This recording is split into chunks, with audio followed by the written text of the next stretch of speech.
Hey, what's up, everybody? Welcome to another edition of Established Run's NBA Injury Report Analysis Show. I'm Drew Dinkmeyer here with Mike Gallagher to walk you through today's 9-game slate, a 9-game slate kicking off the month of March with a bunch of back-to-backs. So it's a 9-game slate for DFS purposes, for props purposes, so on and so forth. But for us, if we can get this in 30 minutes, it might be like a 6-game slate because we don't have a lot of injury information to talk about for the back-to-back teams. Mike, how are you on this fine Wednesday? You shouldn't even ask me how I'm doing. Just get to it. No, there's a lot of back to backs. It's curious if we get up against this 12:30 my time, 2:30 Eastern, because we're gonna get some news and we could kind of set you guys up. But yeah, it's interesting. Whole lot of back to backs, whole lot of trends been going on here. Have more energy today. I know I was like kind of down yesterday for some reason. Someone called me out on it in chat and for a DFS show. But I did have a pretty good plan. If not for Ochai Agbaji getting hurt, my Chris Dunn stance would have been quite good. I'm even happier than you could be about that Chris Dunn flag plant because it got me away from DeJounte Murray as a flag plant and got me onto Domantas Sabonis. Unfortunately, DeJounte Murray still made his way into my lineups, and I missed the cash line as a result. Fun slate last night, despite some of the chalkier tendencies. Let's dig into today. Austin Reeves, shout out to me, also was a good one. Yeah, pretty good day. DeJounte quite bad, but I feel generally pretty good about the takes yesterday. Yeah, DeJounte sadly unrecoverable. Let's get into today. The lead, Kevin Durant is back. Minutes limit expected. Terrence Ross out for Phoenix. How does the return of Kevin Durant impact things in Phoenix? So they're going to be taking it somewhat similarly to Devin Booker. It'll be kind of a longer ramp up. I don't think it's going to be quite as strict. Coming back from a groin strain aggravation like Booker did is a little bit more, from a medical staff standpoint, more concerning. Durant's been trending up for a little bit. MCL tear-ish, sprain-ish isn't really the worst thing. So expecting him to start probably, mid upper 20s minutes. Obviously, should still be up tempo game even without LaMelo. We'll talk about that in a second. But yeah, the obvious stuff, Devin Booker, whose role has been growing. He's been driving more. His potential assists have been way up the last handful of games.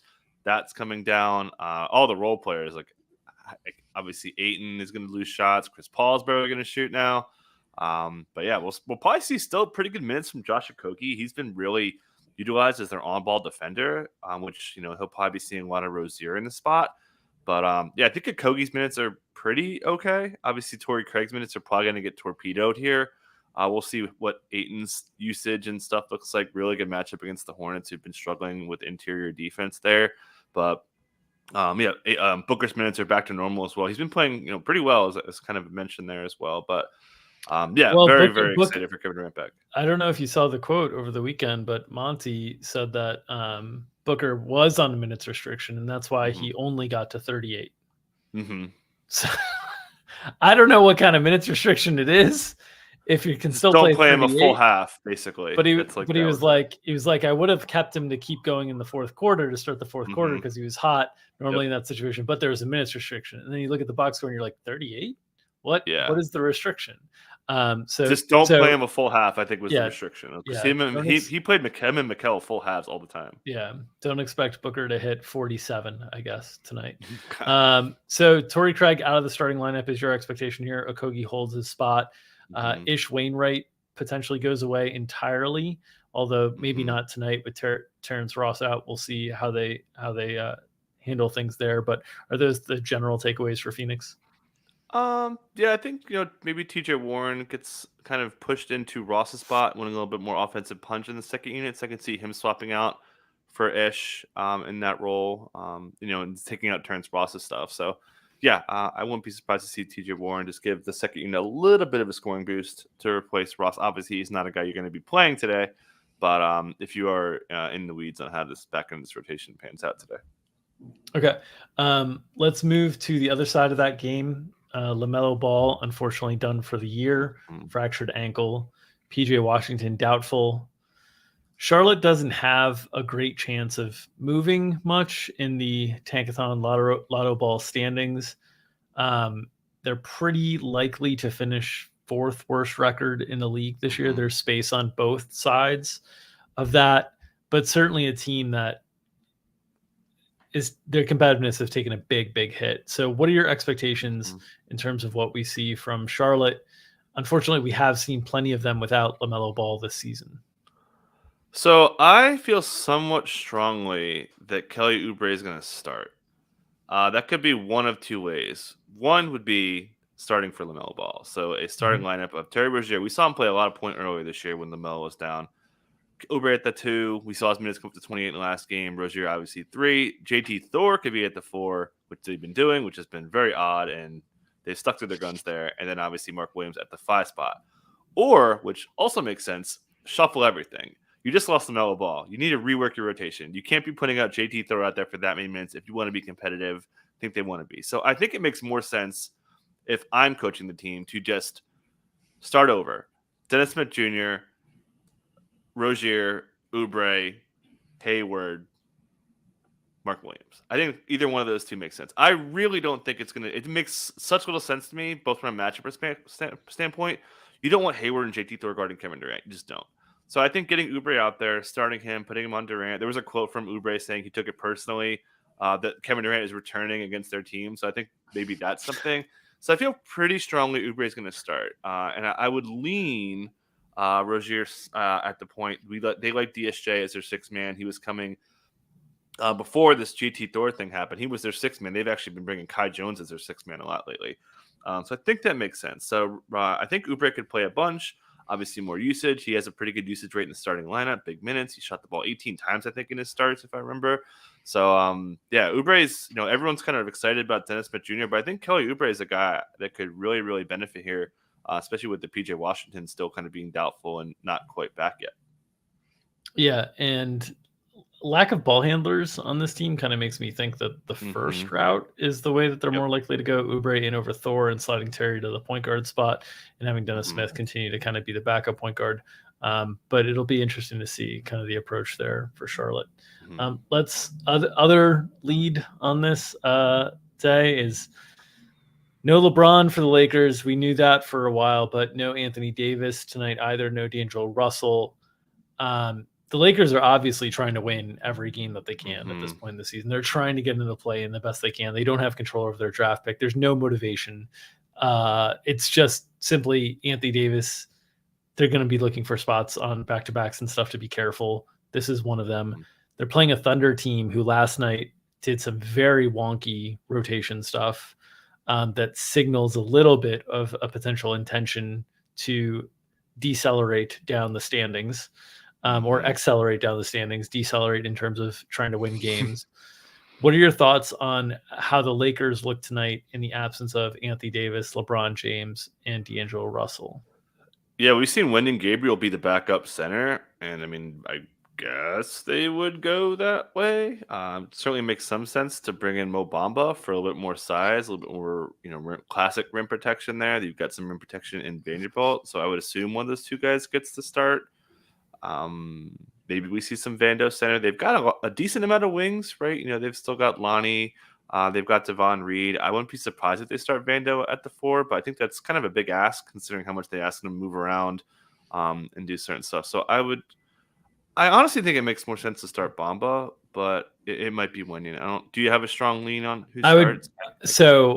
I would be really surprised if you play Gabriel and Vanderbilt together. It just doesn't seem a pairing that makes much sense to play together at all. So I would think that the move here would either be starting Bamba or starting Vanderbilt at the 5 and elevating like Austin Reeves or Lonnie Walker into the starting lineup. Reeves might be their second best player of available players tonight. I think Vanderbilt's probably a little bit more impactful to winning at this stage, but Reeves is good. So I think that's the path, especially against a smaller OKC team. I think you might see them lean smaller and Vanderbilt at the 5. Then you can have Bamba be the backup 5. You could still keep Gabriel if you want, but Bamba is the backup 5. They need offense. They need somebody to take shots and score. And Bamba is a much better fit to do that than Gabriel. So he would be my choice if I were, coaching the team. Yeah, and as you mentioned, a little bit of floor spacing too. So that's my lean in general. But yeah, we'll see. This is kind of a new situation. I feel like Ham's very stubborn. for how he slots guys into roles. That's kind of why I would be a little surprised if they would reshuffle Vanderbilt in that way.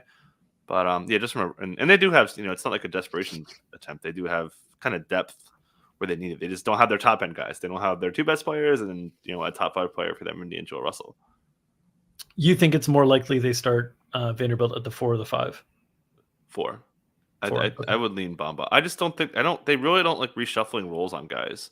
So Okay. that's just kind of my general lean there. Like they are asking, just consistently on ball guys are the same. They're not really shuffling too much. They like Austin Reeves off the bench. Yeah. Feel like they want to keep him in there just to kind of fill the gaps and plug the holes for when things kind of go sideways. But The other thing that I don't feel strongly about this at all. Like I feel pretty strongly about Oubre starting. I don't Yeah. feel very strongly about this. The other thing that makes sense about that is they just have more depth in the front court. Mhm. Rui as a 4.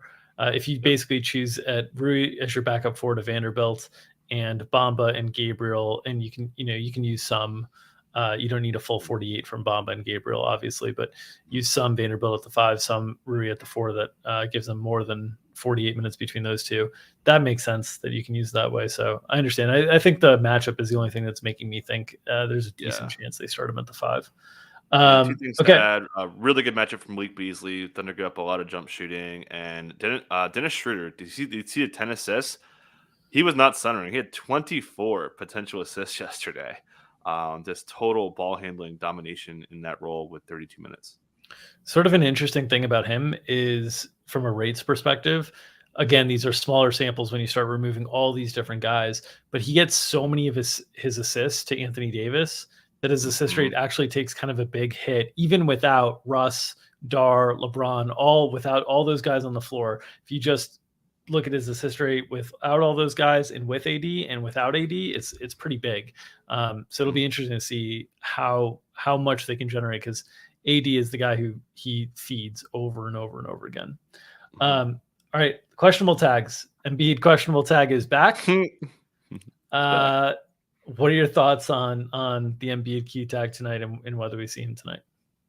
Yeah, it's that same tag, that left foot soreness thing that we were seeing every single day go leading up to the All-Star break. It went away. It is back, and back with a vengeance against the Miami Heat in a road game. Maybe he's got the Miami flu. Don't have a great read, obviously. I wouldn't say that. I would say this midday Q tag is not as damning as previous instances, but I could be wrong. So it's never great to see this. So I guess they would start Tucker at the 5. Maybe bring in McDaniels for a little on-ball defense.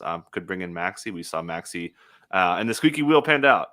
He had 23 shots as well, just to add that. But I would lean in. I don't have a strong take. I think they would be more of a Paul Reed spot, which he's been kind of playing well and been earning more minutes. So maybe it would be just him, just to give a big interior presence, even though it's kind of be negated. Personally, I wouldn't do that, but Doc likes to kind of not shake things up too much. I think they'd start Reed if Embiid were out. I do think his minute. I do think he would not get like normal starters minutes necessarily, but I think they would start him just to match his minutes up with Bam a little bit there, have a little bit more size.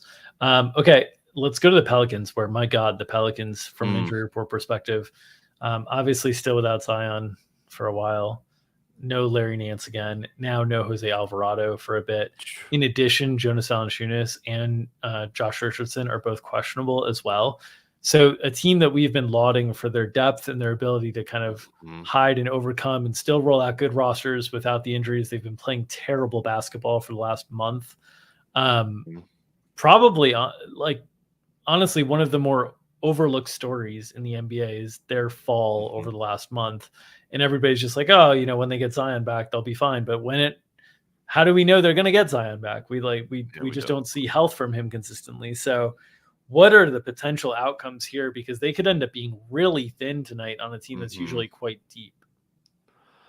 A lot going on here. Should note that it's quad and calf contusions for Joe Val and Jay Rich, which is not as damning as a strain or soreness, in my opinion. But never know. So we saw, somewhat surprisingly, that Jackson Hayes picked up basically all the non-Joe Vals, which was usually Billy Hernan Gomez's role. So that was a small surprise. Maybe if he's out, I guess I would say if he's out, they're probably going to go Billy Hernan-Gomez and split it with Hayes kind of similarly there. Good matchup too for interior scorers against the Pelicans. So we'd be talking, or you guys would be talking about that. You and Gary would be talking about that if they're out. No Josh Richardson. Quite obviously, they'd be starting Trey Murphy. He recently lost his job to Jay Rich. I'd assume he'd just be slotting back, and he could be sneaky. Like they need to shake things up, man. This team's so bad. Their last 5 games, they're dead last in offense by like a decent bit. 85 offensive rating in half court in those last 5 games. That is like, how do you even have Joe Val, Brandon Ingram, CJ McCollum, and your offense can't even muster up any points at all right now? Their points haven't been like that good. Anyways, yeah. So that mostly covers it. Brandon Ingram, I think it's a better matchup, honestly, against Matisse Thybulle. We saw Jeremy Grant pick up the Jordan Poole matchup yesterday, and they've still been using Grant as their on-ball guy, even with Matisse Thybulle. I think Matisse Thybulle is a better off-ball guy for his ability to get in the passing lanes and recover a little bit. So I think that makes some sense. So I'd be into Brandon Ingram there. But yeah, this is just a total mess. No Alvarado. Maybe they go back to Dyson Daniels. He recently got booted out of the rotation, so he'd probably come back in there. Najee Marshall would also benefit. His minutes would pick up quite a bit here too. It is a difficult way to generate offense in the NBA by taking a bunch of contested 20-footers. Mm-hmm. That's what the Pelicans' offense has been since Brandon Ingram's returned. CJ McCollum's not getting to the basket as much. Ingram's not getting to the basket. They're not getting Joe Val looks. You can see there 4 shots in 23 minutes. They are funneling their offense right now. And when you don't get penetration and get to the basket, you don't get good looks at 3 either. You get contested 3s because the defense just isn't being stretched in any way, shape, or form. So it's been a disaster for New Orleans. We'll see if things change at all tonight. I do think that it makes more sense if they're without Joe Val somehow, some way. I do think it makes more sense to have Hayes in the starting lineup and Hernan-Gomez off the bench, just because Hernan-Gomez can eat more possessions a little bit offensively. Hayes doesn't need them as much, and Hayes also brings some verticality that maybe they could start to exploit in the pick and roll game. That is something that I think CJ and Ingram are a little bit more comfortable with, is like the passes where they can go high. Neither of those guys are guys that are very good at like kind of pocket passes and different things like that to take advantage of the pick and roll. So maybe, but that would you're probably right. I mean, against Dame, I wouldn't want Billy Hernan-Gomez dropping underneath that. So I think you're right with Hayes over him. Let's move to the Nets, who are on the second night of a back-to-back here. Yuta Watanabe is questionable. Still no Ben Simmons, no Edmund Sumner. Any other notes on the Nets? No, just we talked about this yesterday that Jacques, he said it after the game too. He's going to play his guys, pretty good minutes. We saw Spence play 35, Mikal play 37, Cam 29, and a good matchup for him against the Knicks. He said he'll do it again. He says it's kind of gut check time. So obviously the back-to-back gives you a little bit of concern, but he sounded like he was ready to play his guys. If they've got legs, they're going to play them. In a game that they've got to get. They've really been slipping. Their offense has been pretty bad. Their defense has been slipping. Their interior defense has been really bad. I almost wanted a hot take in Mitch Robinson cover boy. I think Mitch could have a pretty big game today against them. But yeah, I'm expecting big minutes here. Spencer Dinwiddie had a pretty good role. The last time they faced each other, he picked up the Quentin Grimes matchup. He had 15 pick and roll possessions, if I remember my right matchups. Had a pretty good game there as Mikal really airballed against RJ Barrett in this last game that they faced each other last month. But expecting big minutes again for these Nets. Your comment there on Jacques Vaughn had painted the picture for me in my mind of Jacques Vaughn as Goofy with the I'll effing do it again in terms of playing the rotation. So that's what I had in my mind. Yes. Let's move to the Celtics. Jaylen Brown is expected back tonight. Mike Muscala listed questionable. We've seen more of Derek White a lot with Jaylen Brown sidelined, with Marcus Smart sidelined. He, I assume, will go back to the bench. What are your expectations on how the Celtics look tonight as they start to get a little bit healthier? Yeah, pretty straightforward. Missoula said they're going to kind of keep starting big here. So Marcus Smart, Jaylen Brown, Jason Tatum, Al Horford, and Time Lord, a.k.a. Robert Williams, at the 5 spot, with possibly a tighter bench with Malcolm Brogdon and Derek White picking up a bunch of that. Grant Williams, maybe they run it, 8.5 and change. So, should keep an eye on the rotation. And actually, at risk of risking our 30-minute goal, I did some digging on Jason Tatum's like shooting stuff, and it's more tied to the shot selection and um, you know, just shot selection overall. So I'll just say read matchups for the rest of it, but I'm not as concerned about this being a risk thing overall. But yeah, tough matchup for the interior. Obviously, both these teams match up well with the Cavs. Jaylen Brown's actually been very good in this matchup, scored 31 points per game for a team high in 2 games. This was a while ago. They haven't put each other since early November, though. Orlando, Jonathan Isaac, questionable tonight. Any leans on his availability? I would just lean out. I don't think they want to play him after a hamstring strain. So a little bit more rates boost possibly to Cole Anthony, Bowl. Jalen Suggs has been playing a decent bit. Magic's defense has been also somewhat sneakily pretty good too, but not much to add there is for this 13, 14 minutes he's been getting. Probable tag for Patrick Williams tonight. It shouldn't be a huge concern there. They're playing Detroit. They are on the second night of back-to-back. Any notes on the Bulls you want to drop? Yeah, I went to the locker room yesterday. It was back pretty quick, so should be okay. Keep your eyes peeled because it's not a fake probable tag. He did get hurt yesterday, but it sounds like he'll be okay. And super quick note, man, DeMar DeRozan's usage rate has been cratering. I think he's like almost 5 percentage points down from his February usage rate compared to his January usage rate. So certainly tied to possibly his hip. Was surprised to not see him on the injury report today.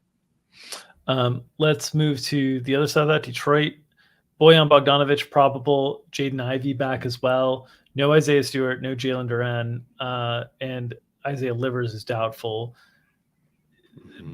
We saw like a really limited rotation from Detroit last game. Obviously, getting Ivey and Bogdanovic back helps a ton. What are your expectations here for the Pistons? So the easy part is I would assume it's going to be Jaden Ivey as the ball dominant guy, Killian Hayes getting kicked off a little bit there, James Bryson at the 5, and then Bojan's going to start at a forward spot. Which forward spot is the somewhat tricky part of this question, and who starts next to him? Given the matchup, I would lean Hamidou Diallo here. You get a little bit more size. We saw him kind of get trusted pretty good bit after the Livers injury, so I think it makes sense to start him there. You don't want to ask anything out of Bojan defensively.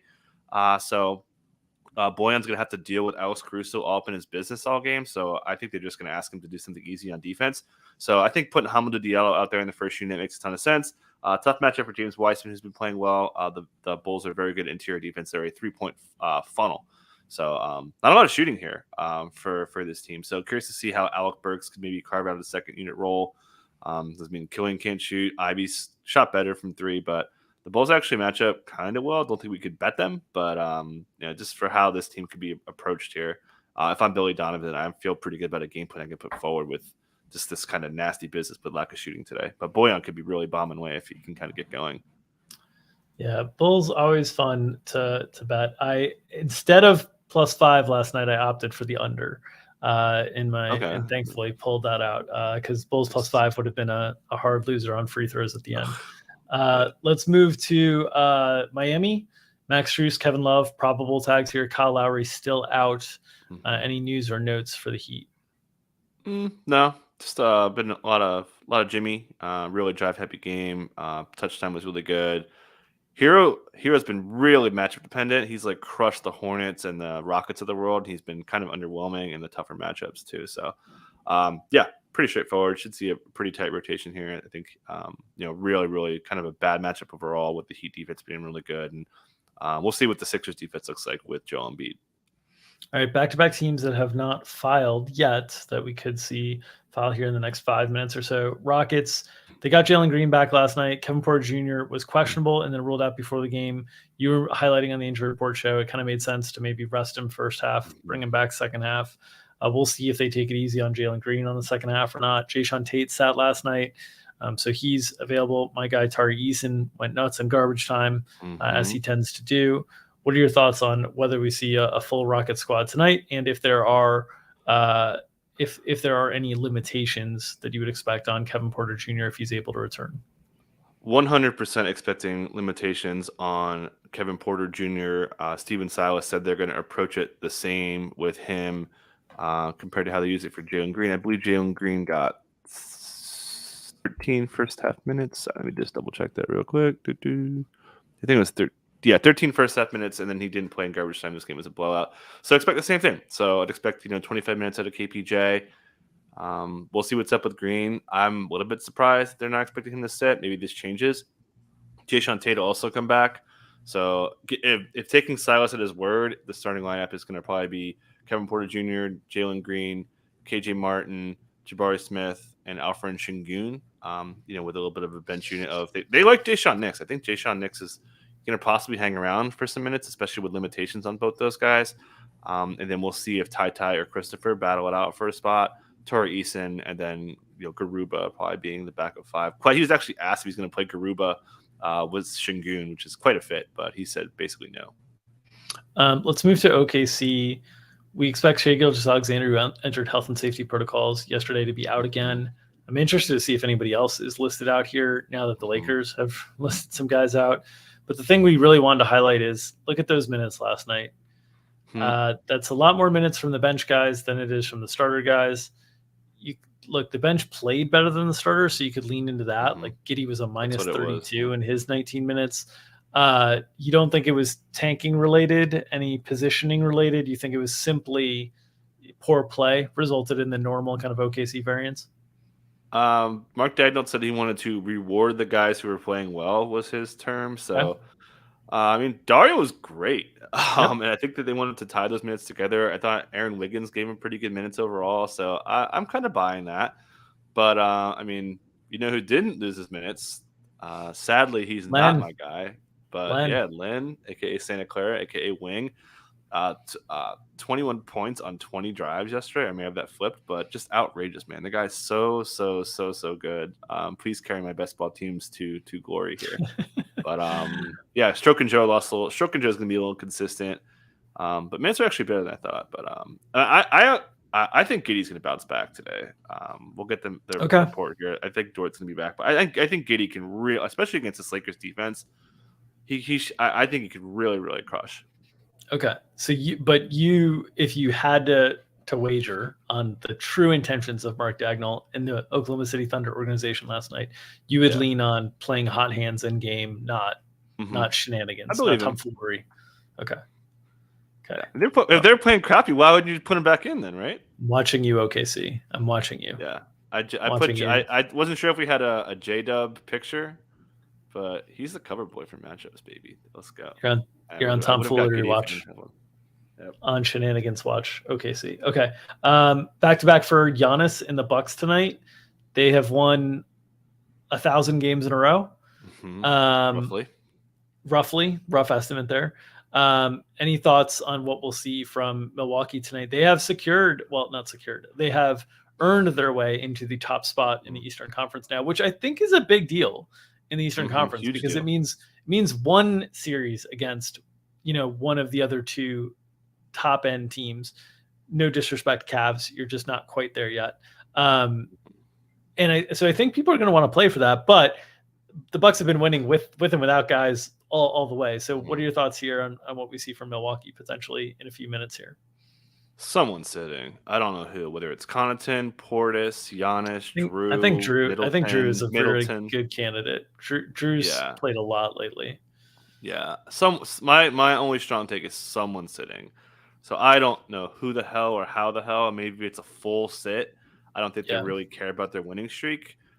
They're not really even, they're saying like, oh yeah, we're just getting better and better. The quotes from Budenholzer kind of led me to believe that like, okay, we need to get guys to sit out. So we'll find out here in a minute who's going to sit. Like we should find out. Hurry up, Grizzlies or Blazers? You want to touch on any of these spots before we get out of here? I'm expecting the Blazers to be full go. I mean, you just look at the standings. I mean, they need this game real bad. Coming off a really embarrassing loss, they scored 40 points in the second half. They're half game behind the Pelicans. Home game, Pelicans with the tail between their legs. I don't know if birds can put their tails between their legs, but I guess they can. They're sitting a certain way. But I think they're full go. Really good matchup for Jeremy Grant. Tougher matchup for Dame against Herb, but he lit up Herb for 39 in his one game against him last year. And Dame just is too good anyways. But a lot of Bucks won from the Blazers, from the Warriors on Dame last night. That was interesting. Yeah. And then Memphis, second night of back-to-back, but gets Houston at home here. So Yeah. could be a spot to get Ja game off or something like that. Yep. All right. All right. Let's see if Okay. we made it to. Do you want to see if let's see? Yeah, what we can take a got. peek. We can take a peek since we're here. Any We updates got on that? OKC. We got no Kenrich Williams is out. That's interesting. Okay. KPJ questionable. No Jalen Green. No shenanigans from the Grizzlies. Just Wesley Matthews. Bucks are clean today. Well, for now. And then the Blazers didn't file yet. Yeah, for now. True. So yeah, not a lot to add. Lucky us. Fan, if you're watching at home, take that. Gallagher has you beat on the Kenrich Williams information. Let's see you all tweeting about Shea and Kevin Porter Jr. That was obvious. Yeah. But yeah. All right. We knew he was up. Speaking of fan, support the people who support us. This show is brought to you by our friends at Underdog Fantasy. They have daily NBA snake drafts running for money in addition to many formats of NFL best ball contests, rookie and sophomore leagues, leagues that are going to basically fill before the draft, which is cool. You can get some NFL best ball exposure this time of the year. It's a little bit of a lighter DFS time of the year. So, you want to watch an NBA games, hop in some best ball drafts, Underdog Fantasy. They've got what you need. If you're playing NBA Pick'em, in-season subscribers can use our tool to compare ETR projections to their fantasy Pick'em games. If you haven't signed up for Underdog yet, use promo code ETR for a matching deposit bonus up to 100 buckaroos. That's promo code ETR at underdogfantasy.com. As always, myself and Gary Hartman will be behind the paywall today at 5 o'clock Eastern, breaking down this 9-game slate from a DFS perspective, talking about rules and groups to use in optimizers, places the projections might be a little bit more fragile, or places to get away from chalk, places to lean into contrarian plays, such as Mike Gallagher's epic Austin Reeves take last night. And of course, the flag plants. Myself and Gary will be there 5 o'clock Eastern. Join us behind the paywall. And as always, if you are uninterested in giving us your hard-earned dollars, we ask for your hard-earned clicks. Subscribe to this YouTube channel, get notifications whenever we go live. And of course, smash, caress, gently press that like button and help feed that algorithm. Feed the algorithm, help us feed our families. We'll keep feeding you the injury information and analysis you need to make your DFS lineups, prop bets, spread bets, so on and so forth. Nom, nom, nom, nom, nom, nom. We'll see you tomorrow.